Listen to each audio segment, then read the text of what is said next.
racism. All Arabs They were are not racist. responsible. Do people never get racist? Do people never be? I'm explaining why. I'm not blaming anyone. I'm just explaining why. After the 1948 war, the rise of Arab nationalism created a lot of anti-Semitism, and that's why the vast majority of the Jews, the 900,000 of them, were forced to immigrate. That's a fact. That's a historical fact. Ethan, I'm sorry to say this, and I don't know if your audience gets this as well, but what you just said earlier is not an accurate reflection of history. It's just pure racism. How do you know that? You are shifting the blame over. It absolutely was the blame of the Arabs. When every single one of these Arab countries, absolutely, with their own version of pan-Arabic nationalism. Dude, the blame is the fact that you have a piece of land and two groups want it. Like, these guys are talking about this like it's the fucking Garden of Eden and original sin, and we're talking about whether it's Adam or Eve's fault who ate the apple.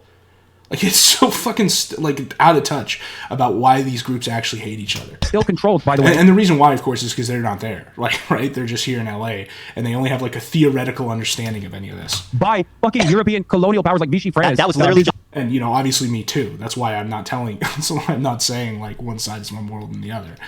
Because I don't, like, none of us live in these situations where you have to support, like, some of the really terrible stuff either Hamas or the IDF does, because if you don't, your entire people are going to get wiped out. Just in Tunisia, Moroccan expulsion program, and you're maybe both of you should be thankful that a place like America exists where both of your groups can come and live here and make money and be successful, so that you don't have to, like, make that decision. But instead you've decided that you're going to make that decision anyway, even though you have no legitimate reason to. That the maintenance of an apartheid is an inherently violent endeavor, and as a matter of fact, the resistance to said apartheid.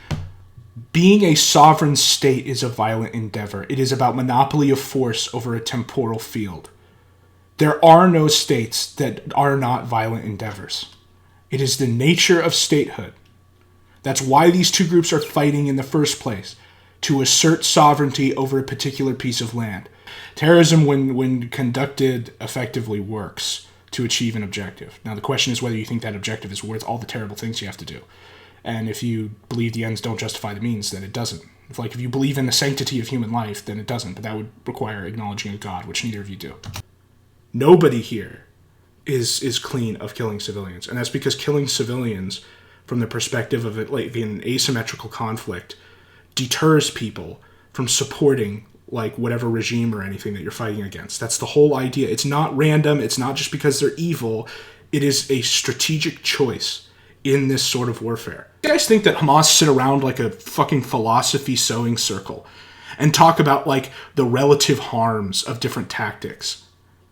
No, they sit down and say, how do we do the most amount of damage to our enemies with the least amount of expenditure? Like, it's not a debate. It's not a game to these people. Kind of weird because they believe that they need to do anything, that if they do not win, they will be exterminated, and they're willing to do anything to prevent that from happening.